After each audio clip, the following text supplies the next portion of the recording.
Bienvenue sur la chaîne Livre Audio Français Complet. Pensez à vous abonner pour ne pas rater les épisodes prochains. Eddie Kaspbrak prend ses médicaments. Si l'on veut savoir tout ce qu'il y a à savoir sur un Américain ou une Américaine de la classe moyenne alors que s'approche la fin du millénaire, il suffit de jeter un coup d'œil dans son armoire à pharmacie.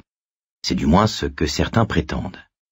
Mais d'où Jésus explorer celle d'Eddie Kaspbrak, tandis qu'il l'ouvre et renvoie de côté le reflet de son visage blanc aux yeux agrandis et fixes, c'est une autre paire de manches.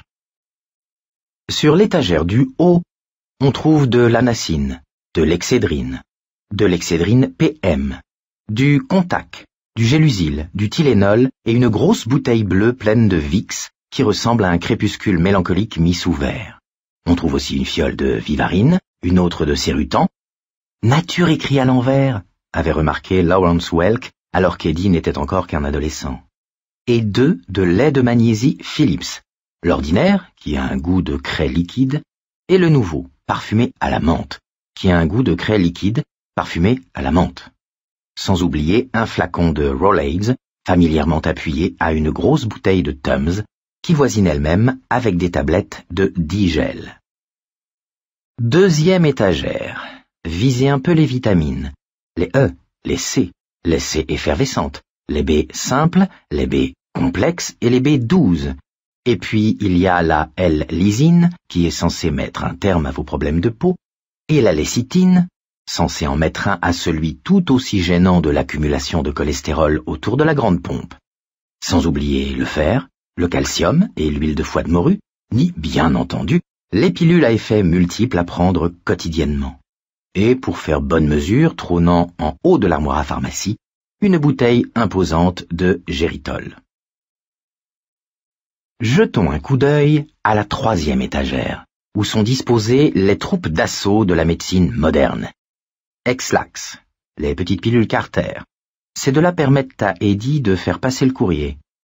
À côté, cependant, s'alignent le kaopectate, le pepto-bismol et la préparation H, au cas où le dit courrier s'emballerait, ainsi que quelques tux sous couvercle à vis, simplement pour mettre de l'ordre une fois le courrier passé, que celui-ci soit réduit à une simple circulaire publicitaire ou à un bon vieux paquet par porteur spécial. Puis viennent la formule 44 pour la toux, le Nyquil et le Dristan pour les refroidissements, une grosse bouteille d'huile de castor, une boîte de sucrète au cas où Eddie aurait mal à la gorge, et un quatuor d'antiseptiques buccaux, du chloraseptique, du Cepacol, du Cepestat en aérosol et, bien sûr, la bonne vieille Listérine, souvent imitée mais jamais égalée. De la Visine et de la Murine pour les yeux, du Cortède et un onguent, la Néosporine, pour la peau, la deuxième solution au cas où la L-lysine décevrait. Un tube d'Oxy 5 et une bouteille en plastique d'Oxy Wash. Ah, et quelques pilules de tétracycline. Et massés dans un coin, comme des conspirateurs amers, se tiennent 3 flacons de shampoing au goudron.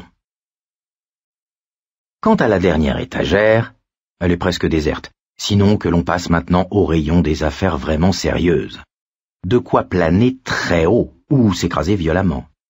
Valium, Percodan, Elavil, Darvon complexe.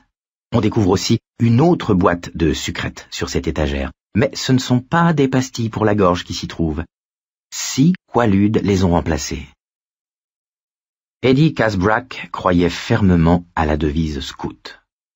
Il entra dans la salle de bain avec un sac fourre-tout, il le posa sur le lavabo, ouvrit la fermeture à glissière d'une main tremblante et commença à y déverser bouteilles, fioles, flacons et tubes.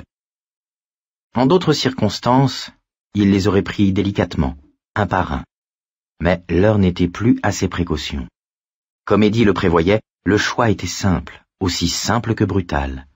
Ne pas arrêter de bouger, ou rester à ne rien faire assez longtemps pour avoir le temps de penser à tout ce que cela signifiait, et en mourir de peur.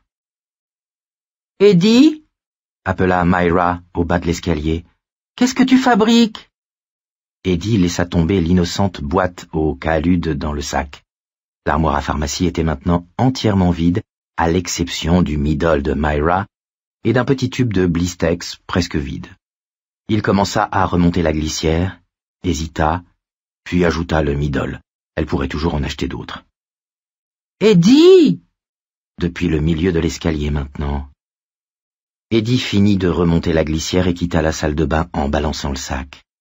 C'était un homme de petite taille, avec une tête timide de lapin. Il avait perdu presque tous ses cheveux et ceux qui restaient poussaient en touffes apathiques. Le poids du sac le faisait sensiblement pencher du côté droit.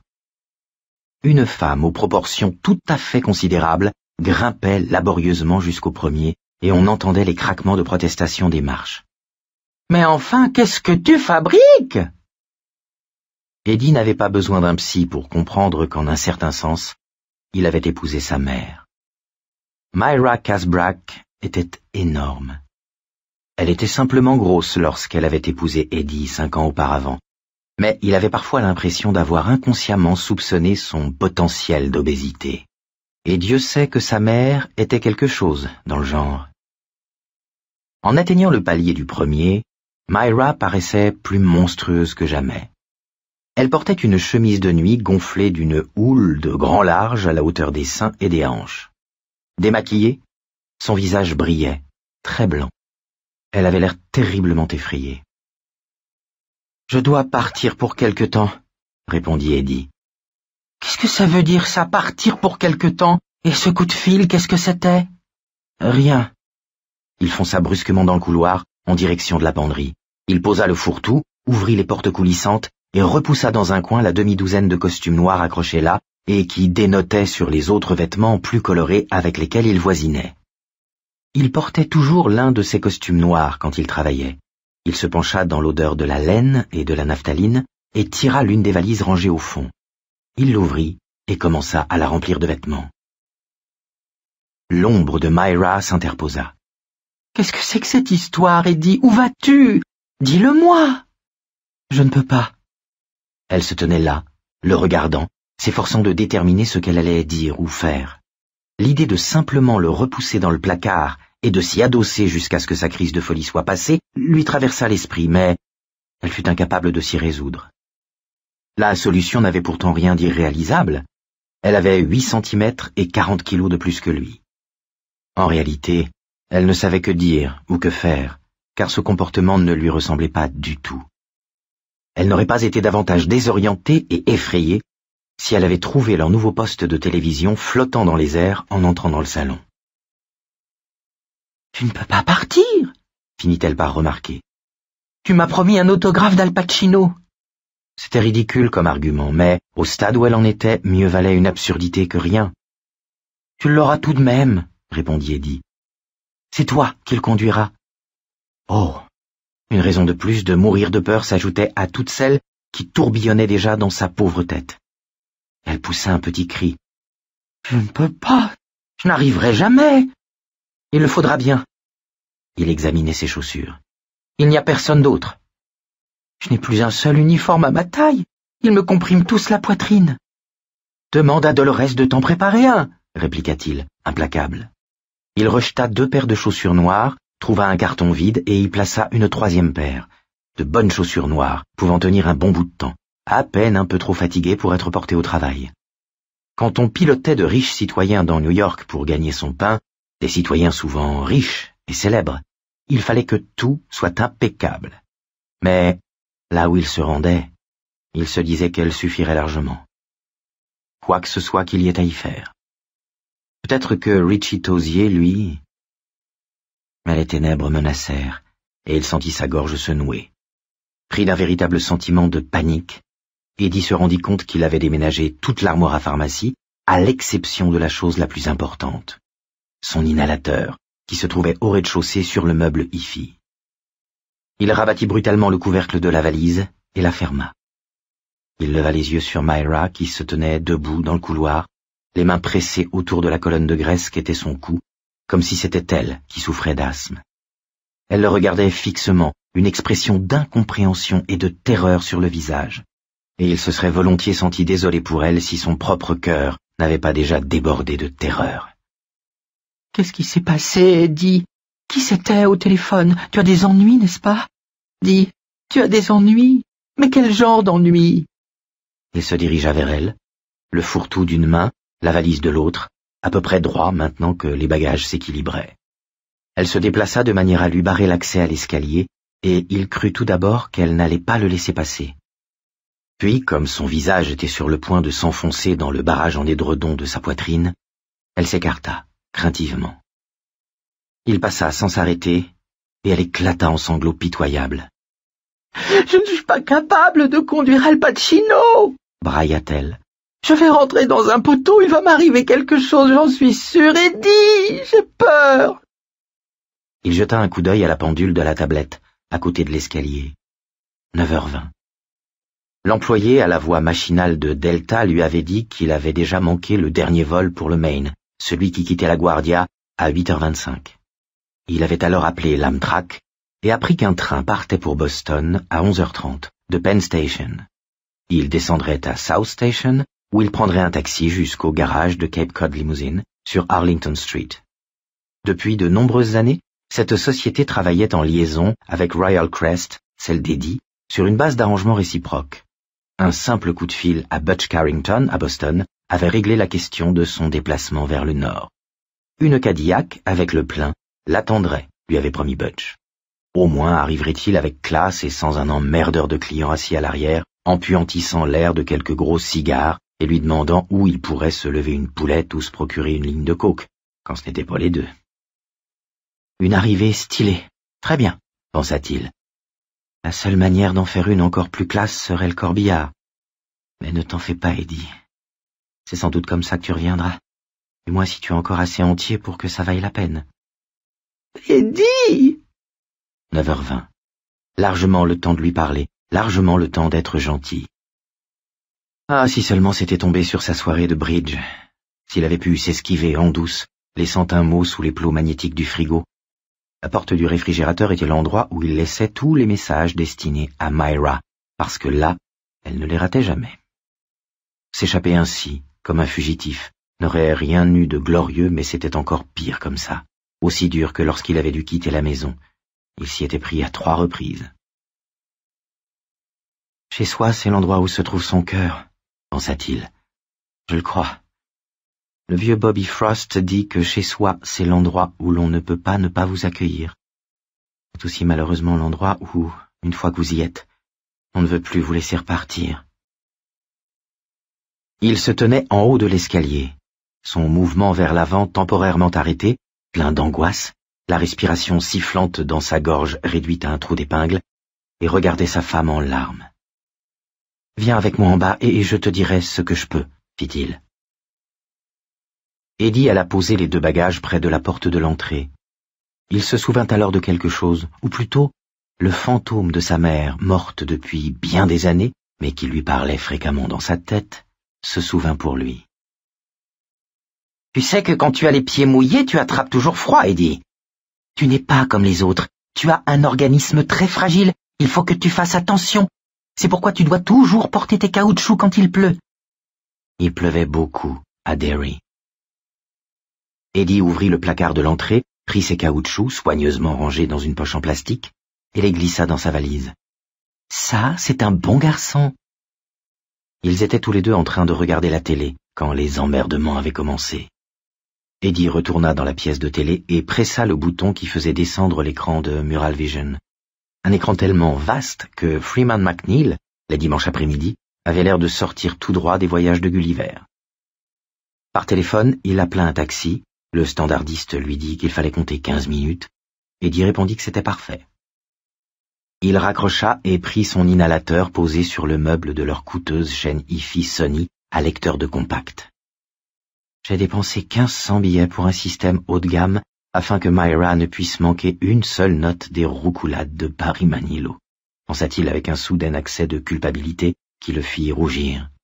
Mais ce n'était pas juste, il le savait fort bien. Myra aurait été tout aussi contente de garder son vieux tourne-disque, tout comme elle aurait été ravie de rester dans leur petite maison de 4 pièces des Queens, jusqu'à ce qu'ils fussent tous les deux vieux et grisonnants.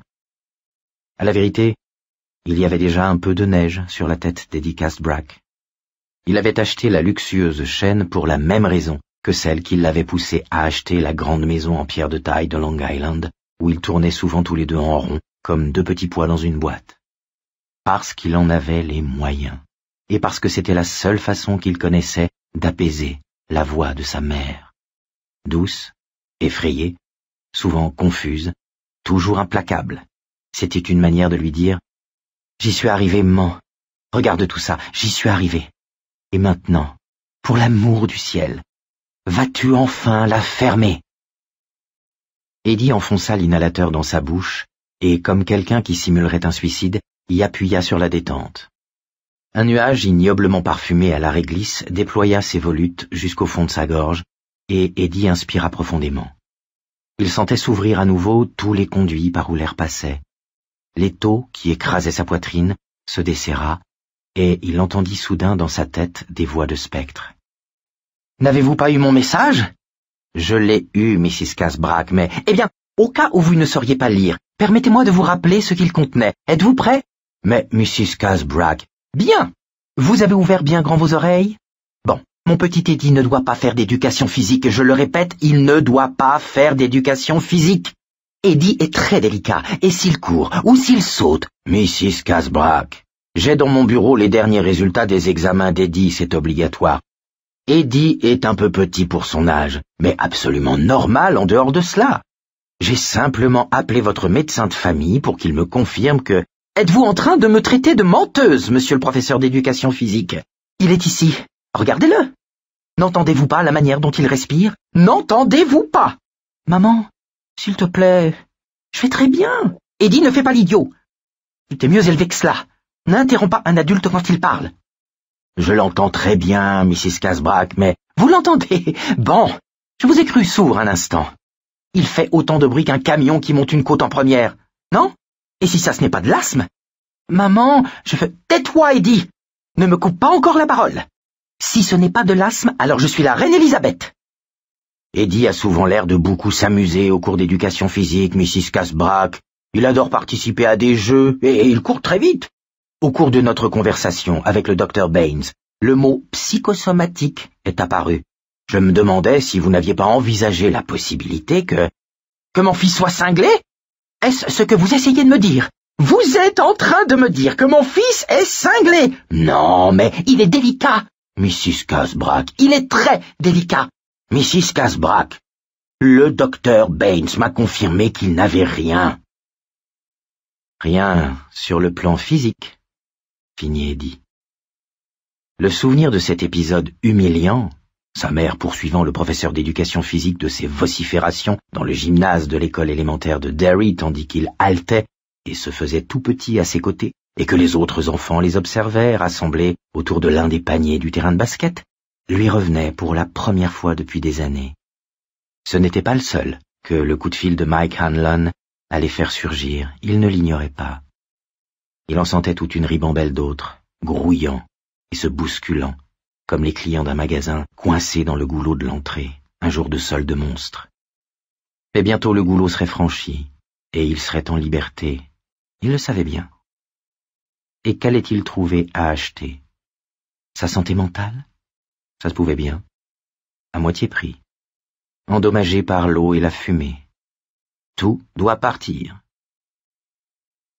Rien sur le plan physique, répéta-t-il, prenant une profonde inspiration qui le fit frissonner tandis qu'il glissait l'inhalateur dans sa poche. « Eddie, pleurnicha Myra, dis-moi ce qui se passe. » Des traces de larmes brillaient sur ses joues rebondies. Elle ne cessait de se tordre anxieusement les mains.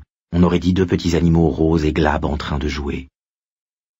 Une fois, peu de temps après l'avoir officiellement demandé en mariage, il avait pris une photo de Myra et placé le cliché à côté d'une photo de sa mère, morte d'une crise cardiaque à 64 ans. À l'époque de son décès, elle accusait plus de 180 kilos sur la balance. 183, exactement. Elle était devenue quelque chose de quasiment monstrueux. Un corps qui semblait n'être fait que de bosses et de renflements géologiques, le tout surmonté d'un visage empâté jusqu'aux yeux, exprimant un effroi perpétuel. La photo qu'il avait placée auprès de celle de Myra datait cependant de 1944 et était de 2 ans antérieure à sa naissance. « Tu as été un bébé extrêmement fragile, toujours malade. Plusieurs fois nous avons craint pour tes jours, » murmura le spectre maternel dans son oreille. En 1944, sa mère était relativement svelte. Elle ne pesait que 82 kilos.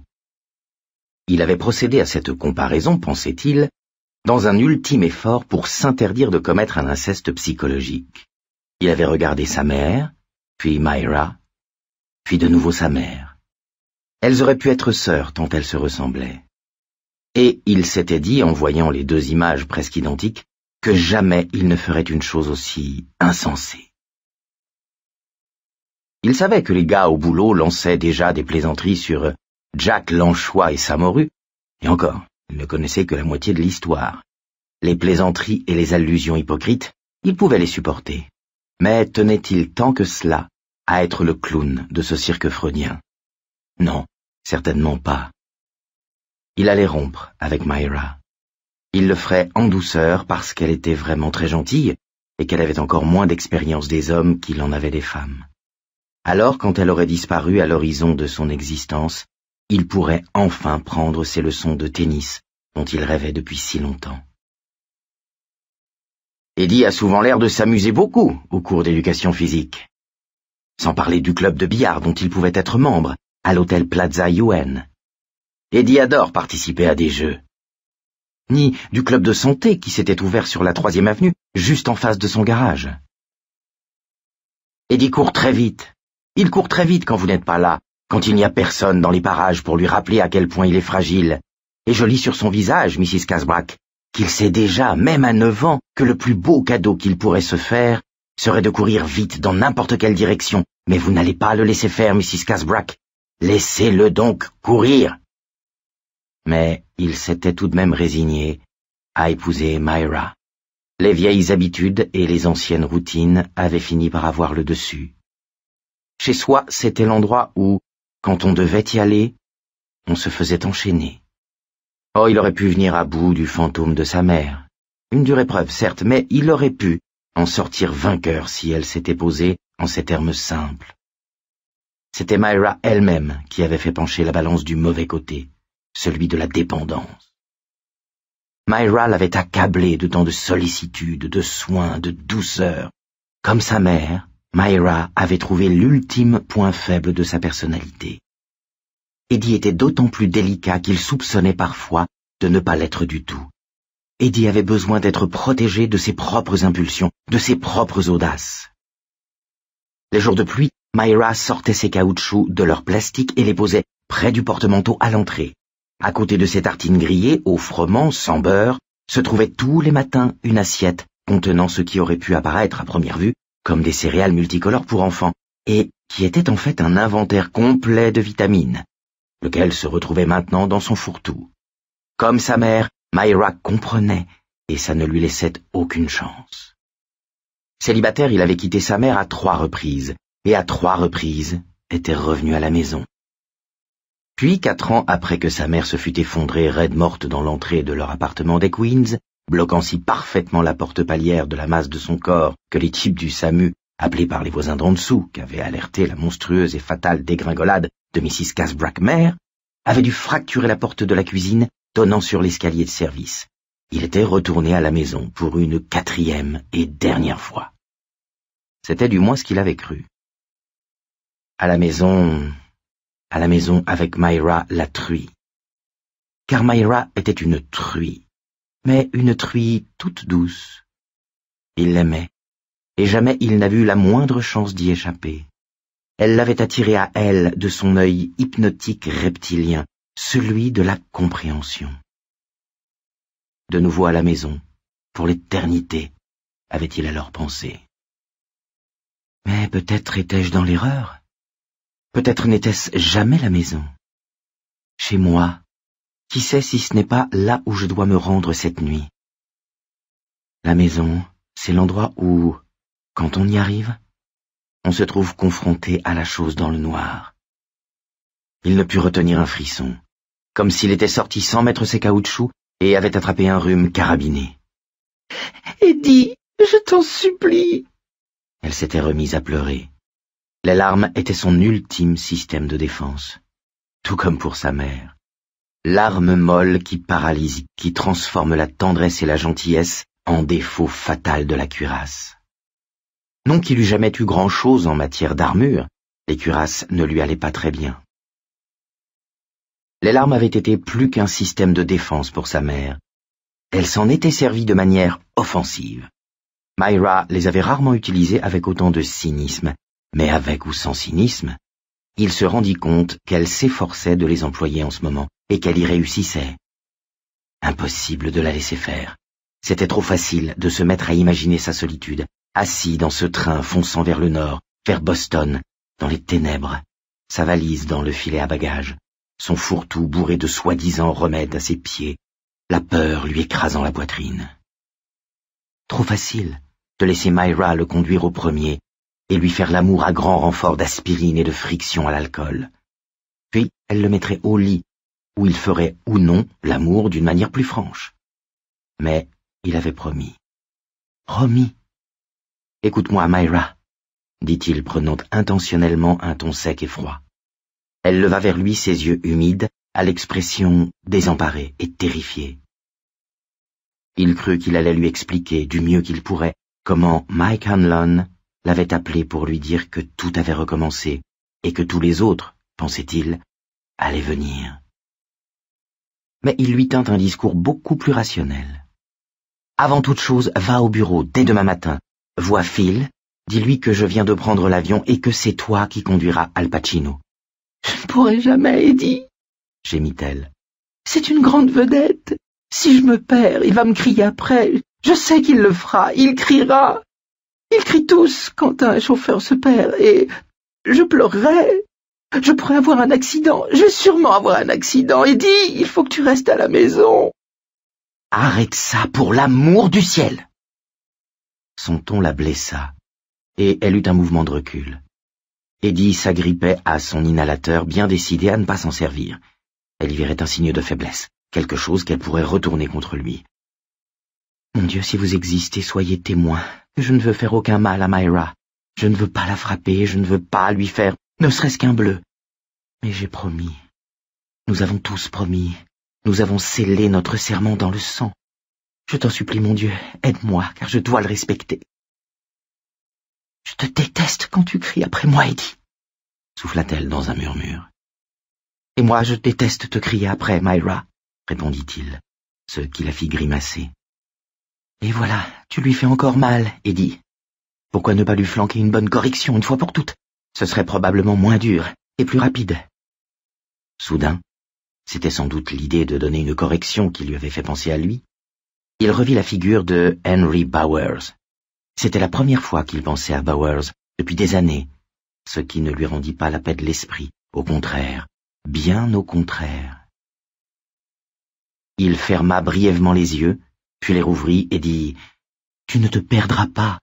Il ne criera pas après toi. Monsieur Pacino est quelqu'un de très gentil, de très compréhensif. » Il n'avait encore jamais eu l'occasion de lui servir de chauffeur, mais il se rassurait en se disant que les statistiques jouaient en sa faveur dans ce mensonge. Si d'après un mythe populaire la plupart des célébrités passent pour des emmerdeurs capricieux, il en avait suffisamment conduit pour savoir que c'était faux, la plupart du temps. Il y avait certes des exceptions, et celles-ci, en revanche, confinaient parfois à la monstruosité. Il priait avec ferveur pour que M. Pacino n'en fît pas partie. « C'est vrai ?» demanda-t-elle timidement. « Oui, c'est vrai. Comment le sais-tu ?»« Démétrios l'a conduit 2 ou 3 fois quand il était à Manhattan Limousine, » répondit Eddie avec aplomb. « Il a dit que M. Pacino laissait toujours $50 de pourboire. »« Qu'il me laisse 50 cents, ça m'est égal, pourvu qu'il ne me crie pas après. »« Mais c'est aussi enfantin que 2 et 2 font 4, Myra. Tu le prends demain soir à 7 heures au St. Regis. Tu le conduis à l'immeuble ABC. Ils sont en train de répéter le dernier acte de cette pièce dans laquelle il joue, American Buffalo, je crois. Tu le ramènes au St. Regis vers 11 heures, puis tu retournes au garage. Tu ranges la voiture et tu signes la feuille verte. C'est tout? Oui, c'est tout. Tu peux faire ça les 2 doigts dans le nez, Marty. » En général, elle riait quand il déformait ainsi son nom, mais cette fois-ci, elle se contenta de le regarder avec une douloureuse et enfantine expression solennelle. « Et s'il veut aller dîner quelque part au lieu de rentrer à son hôtel, ou aller prendre un verre, ou dans une boîte? Je ne crois pas qu'il te le demandera, mais si oui, tu l'amènes. S'il t'allait reparti pour une virée de toute la nuit, Passé minuit, tu appelles Phil Thomas par radiotéléphone. À ce moment-là, il aura un chauffeur de libre pour te remplacer. Je ne t'aurais jamais collé ce truc-là sur le dos si j'avais eu quelqu'un de disponible. Mais 2 de mes types sont malades. Démétrios est en vacances et tous les autres sont de service. Tu seras bien au chaud dans ton lit à 1h du matin, Marty. 1h du matin, au plus tard. Je te le garantis absolument.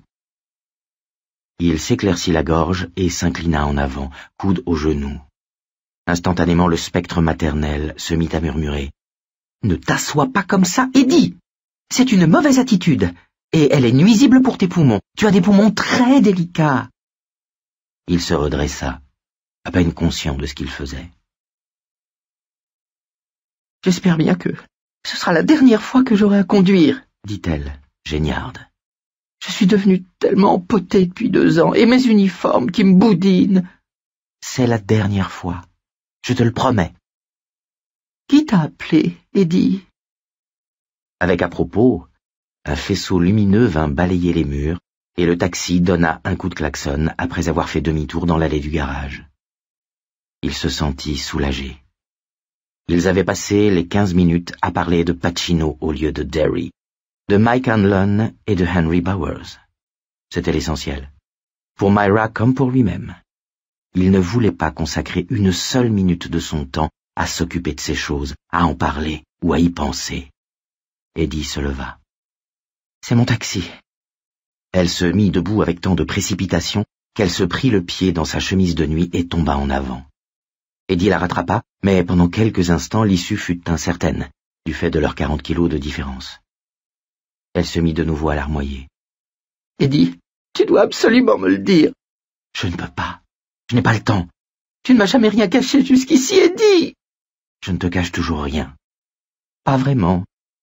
Je ne me souviens pas de tout, pas encore du moins. L'homme qui m'a appelé, c'est un vieil ami. Il... »« Tu vas tomber malade !» le coupa-t-elle, au désespoir, le suivant tandis qu'il se dirigeait de nouveau vers l'entrée. « Ça ne va pas rater. Laisse-moi t'accompagner, Eddie, je t'en prie. Je m'occuperai de toi. Pacino n'aura qu'à prendre un taxi comme tout le monde, ça ne va pas le tuer, non? Alors, d'accord ?» Sa voix se faisait de plus en plus perçante, frénétique, et sous les yeux horrifiés d'Eddie, elle se mit à ressembler de plus en plus à sa mère, telle que celle-ci était au cours des mois qui avaient précédé sa mort, vieille, obèse et cinglée. « Je te frotterai le dos et te ferai prendre tes pilules. Je t'aiderai. Je ne dirai rien si tu ne veux pas que je parle, mais tu peux tout me raconter, Eddie. Eddie, je t'en supplie, ne pars pas, Eddie. Je t'en supplie. T'en supplie. » Il traversait maintenant la vaste entrée, à grandes enjambées, tête baissée, à l'aveuglette, comme un homme qui avance contre le vent. Sa respiration était de nouveau sifflante. Lorsqu'il souleva ses bagages, il eut l'impression qu'ils pesaient chacun 50 kilos. Il sentit ses mains grasses et roses se poser sur lui, le toucher, l'explorer, s'accrocher à lui pleine d'un désir impuissant, sans force réelle, tandis qu'elle essayait de l'attendrir par ses larmes d'inquiétude. « Je ne vais jamais y arriver, » pensa-t-il au désespoir. Son asthme s'emballait, devenait pire que lorsqu'il était enfant.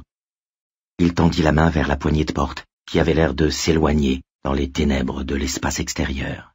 « Si tu restes, je te ferai un gâteau au café et à la crème aigre, » balbutia-t-elle. « On mangera du pop-corn. Je te ferai ma recette de dinde, celle que tu aimes tant, pour le petit déjeuner demain, si tu veux.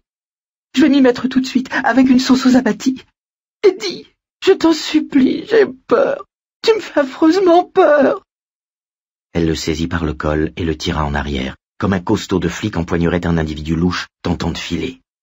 Dans un ultime effort, Eddie continua d'avancer, et lorsqu'il eut épuisé ses toutes dernières ressources, il sentit sa prise se relâcher. Elle poussa un gémissement final. Ses doigts se refermèrent sur la poignée, comme elle était merveilleusement froide. Il ouvrit la porte et vit le taxi, avec sa bande latérale en damier qui l'attendait, ambassadeur du pays des saints d'esprit. La nuit était claire. Les étoiles scintillaient. Il se retourna vers Myra, la respiration sifflante.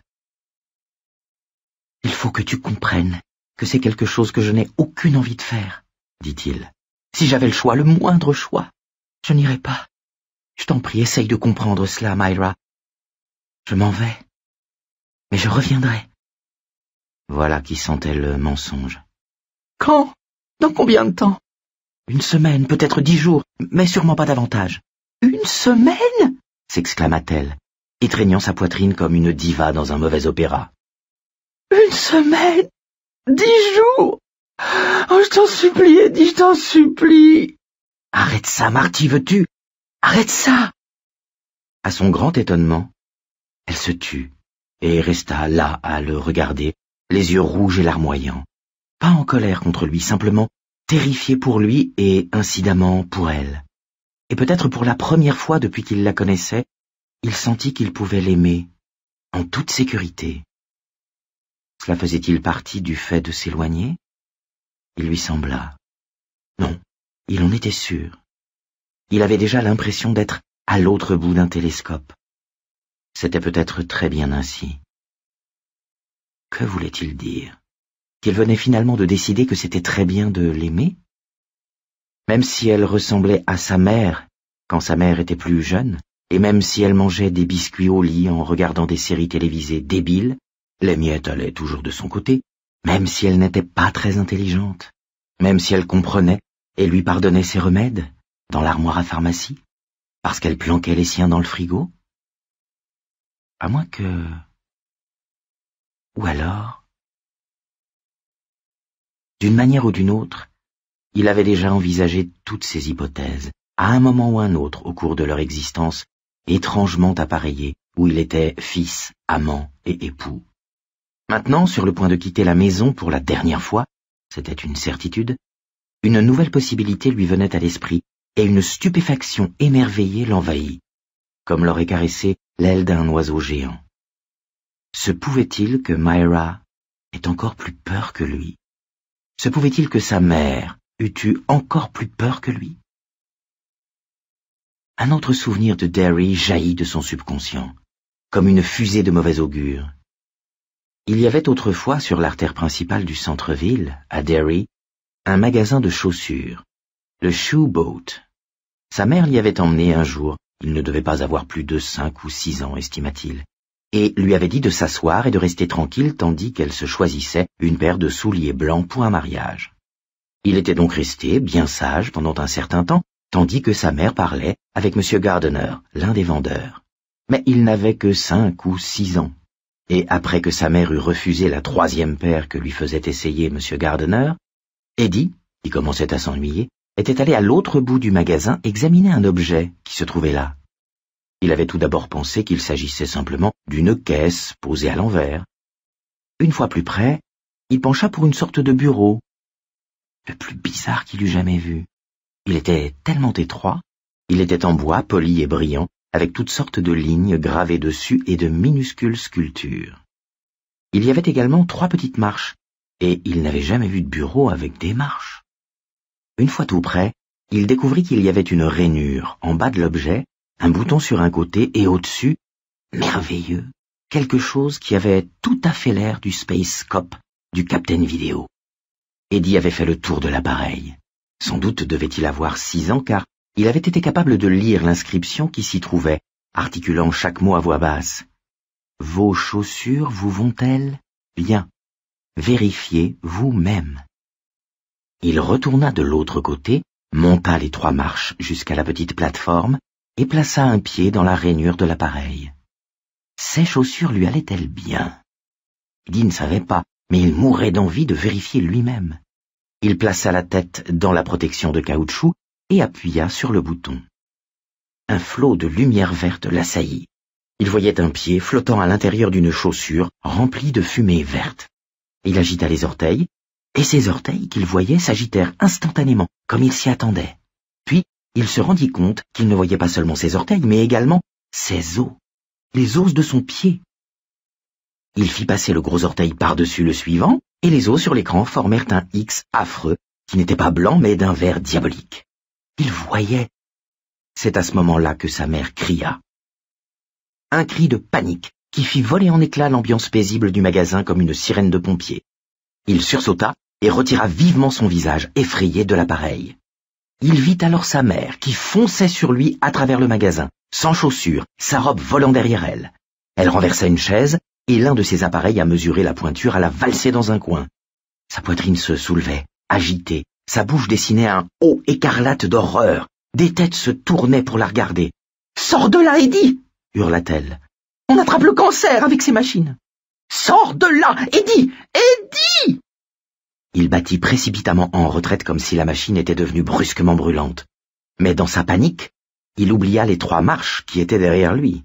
Ses talons manquèrent la première, et il commença à tomber lentement, tandis que ses bras s'agitaient de moulinets désordonnés dans un combat perdu d'avance pour garder l'équilibre. N'avait-il donc pas pensé avec une sorte de joie malsaine « Je vais tomber. Je vais enfin savoir l'effet que ça fait de tomber et de se cogner la tête. Ça va être chouette. » Ne se l'était-il pas dit? Ou n'était-ce pas plutôt l'adulte qui imposait les interprétations qui lui convenaient sur ce qu'avait été son esprit d'enfant, ou grondait en permanence des conjectures confuses et des images à demi perçues, images qui perdaient leur sens du fait précisément de leur éclat? La question de toute façon restait académique. Il n'était pas tombé. Maman était arrivée à temps. Il avait éclaté en larmes, mais il n'était pas tombé. Dans le magasin, tout le monde les regardait. De cela, il se souvenait. Il revoyait M. Gardner ramassant l'appareil à mesurer les pointures, non sans vérifier le bon fonctionnement de la glissière, tandis qu'un autre employé relevait la chaise renversée avec un geste de dégoût amusé avant de reprendre bien vite son expression habituelle de neutralité bienveillante. Mais surtout, il se souvenait de la joue humide de sa mère, de son haleine brûlante et aigre. Il se souvenait de l'avoir entendu répéter à n'en plus finir à son oreille, dans un murmure « Ne me refais jamais ça, tu entends, jamais! Ne me refais jamais ça, jamais !» Telles étaient les litanies de sa mère pour conjurer les ennuis. Elle les avait ressassées l'année précédente, lorsqu'elle avait découvert que la baby-sitter, par une étouffante journée d'été, avait trouvé bon d'amener Eddie à la piscine municipale de Derry. C'était l'époque où la grande peur de la polio qui avait secoué les années 50 commençait à s'atténuer. Elle l'avait repêché dans la piscine, lui disant qu'il ne fallait jamais, jamais faire ça. Et tous les autres gosses les avaient regardés, comme les employés et les clients du magasin ce jour-là, et son haleine avait eu cette même pointe d'aigreur. Elle avait quitté le shoe-boat et dit à sa remorque, en criant à l'adresse des employés, qu'elle les reverrait tous au tribunal si son fils avait la moindre chose. Terrifié, Eddie avait pleuré pendant toute la matinée et il fut pris d'une crise d'asthme comme jamais il n'en avait eu. Il était resté allongé sans dormir pendant une bonne partie de la nuit suivante, se demandant ce qu'était exactement le cancer, si c'était pire que la polio, si on en mourait et si ça faisait très mal avant. Il se demandait aussi s'il n'irait pas en enfer ensuite. Il venait de courir un grand danger, il le savait très bien. Elle avait eu tellement peur. C'est comme ça qu'il le savait, tellement peur. « Marty, » dit-il par-dessus le gouffre des années, « tu ne m'embrasses pas ?» Elle l'embrassa, le serrant tellement fort que dans son dos, des os craquèrent. Si nous étions dans l'eau, elle nous noierait tous les deux, se dit-il. « N'aie pas peur, » lui murmura-t-il à l'oreille. « Je ne peux pas m'en empêcher, » gémit-elle. « Je sais. » Il se rendit alors compte que son asthme s'était atténué pendant qu'elle lui broyait les côtes. Le sifflement avait disparu de sa respiration.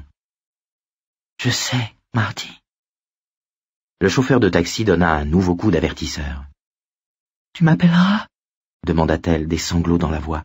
« Si je peux. »« Eddie, ne peux-tu vraiment pas me dire de quoi il s'agit ?» Mais s'il le faisait, cela la tranquilliserait-il? « J'ai reçu un coup de téléphone de Mike Hanlon ce soir, Marty, et nous avons discuté pendant un moment, mais tout ce qu'il m'a dit se réduit à 2 choses. Ça a recommencé, et viendras-tu? 2 phrases qu'il m'a dites.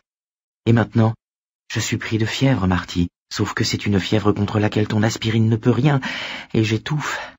J'étouffe, mais mon foutu inhalateur ne pourra rien y faire, car cet étouffement n'est pas dans mes poumons, ou dans ma gorge, mais autour de mon cœur. Je reviendrai si je peux, Marty, mais je me sens comme un homme à l'entrée d'un vieux puits de mine où l'attendent toutes sortes de pièges et de choses trappes, qui fait ses adieux à la lumière du jour. Ah oui. Et comment ça la calmerait? Non, répondit-il, je ne crois pas pouvoir te le dire.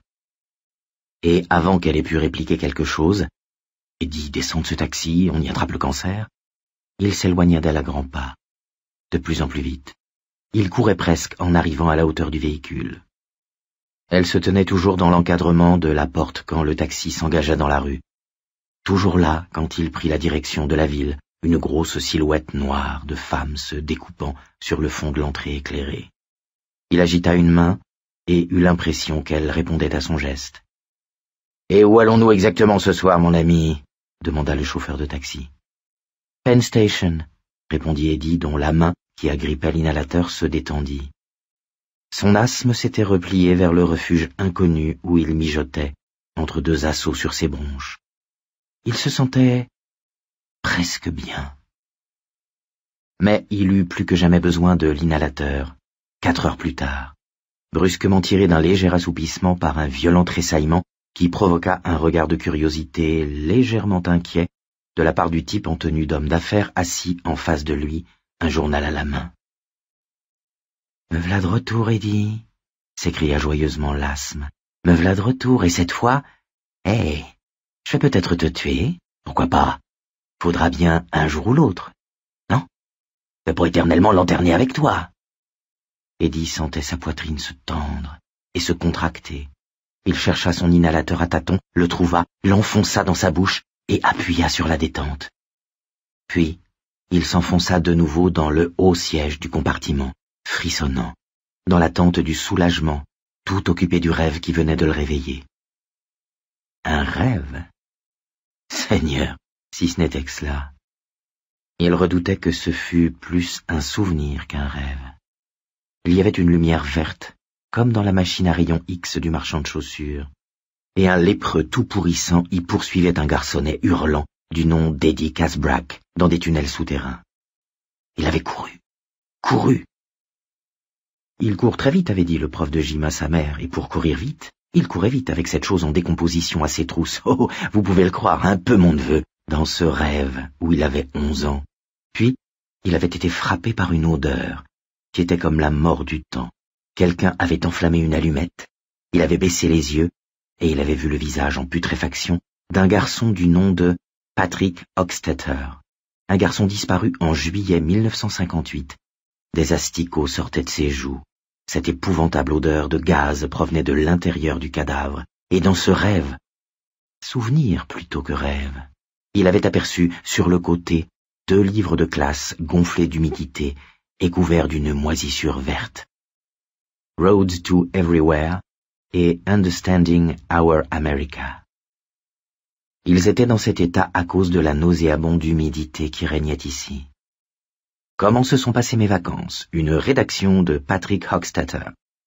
Je les ai passées morts dans un tunnel. De la mousse a poussé sur mes livres qui sont devenus gros comme des bottins. Eddie avait ouvert la bouche pour hurler, et c'est au moment où les doigts rugueux du lépreux, rampant sur ses joues, s'étaient glissés entre ses lèvres, qu'il s'était réveillé, d'un violent sursaut, pour se retrouver non point dans les égouts en dessous de Derry, Maine, mais dans une voiture salon de l'Amtrak, près de la tête d'un train qui filait à travers Rhode Island, sous une énorme lune blanche. L'homme en face de lui hésita, se demanda s'il devait parler, et dit finalement « Tout va bien, monsieur ?» « Oh oui, » répondit Eddie. « Je me suis endormi et j'ai fait un mauvais rêve, et j'ai un peu d'asthme. »« Je vois. » L'homme reprit son journal, et Eddie constata qu'il s'agissait de celui que sa mère surnommait parfois le New York Times. À travers la fenêtre s'étendait un paysage assoupi que n'éclairait que la lumière féerique de la lune. Ici et là s'élevaient des maisons, la plupart plongées dans l'obscurité, quelques-unes avec des lumières. Mais ces lumières paraissaient minuscules, de simples simulacres, comparées à la phosphorescence spectrale de la lune. Il croyait que la lune lui parlait, se rappela-t-il soudain. Henry Bowers. Dieu qu'il était cinglé. Il se demanda ce que Henry Bowers était devenu. Mort? En prison? À la dérive dans les plaines désertes du centre du pays, tel un virus incurable, attaquant n'importe qui aux petites heures de la nuit et tuant peut-être les gens assez stupides pour ralentir à son pouce levé afin de transférer les dollars de leur portefeuille dans le sien? Possible. Possible. Dans un asile de l'État, quelque part, en train de contempler la lune, qui allait être bientôt pleine, lui parlant, écoutant des réponses qu'il était seul à entendre. Eddie estima cela encore plus vraisemblable. Il frissonna. Les souvenirs de mon enfance commencent à me revenir. Voilà que je me rappelle comment se sont passées les vacances de cette obscure année morte de 1958. Il sentait qu'il pouvait évoquer presque n'importe quelle scène de cet été-là, s'il le voulait. Mais il ne le voulait pas. Oh Dieu, si seulement je pouvais de nouveau tout oublier. Il inclina la tête contre la vitre sale de la fenêtre, tenant son inhalateur à la main, comme on tiendrait un objet pieux, les yeux perdus sur la nuit dans laquelle s'enfonçait le train. Vers le nord, se dit-il, mais c'était faux. Il n'allait pas vers le nord. Il n'était pas dans un train, mais dans une machine à remonter le temps. Il revenait en arrière dans le temps. Il crut entendre la lune grommeler. Eddie Casbrack replia la main sur son inhalateur et ferma les yeux sur l'accès de vertige qui le saisissait.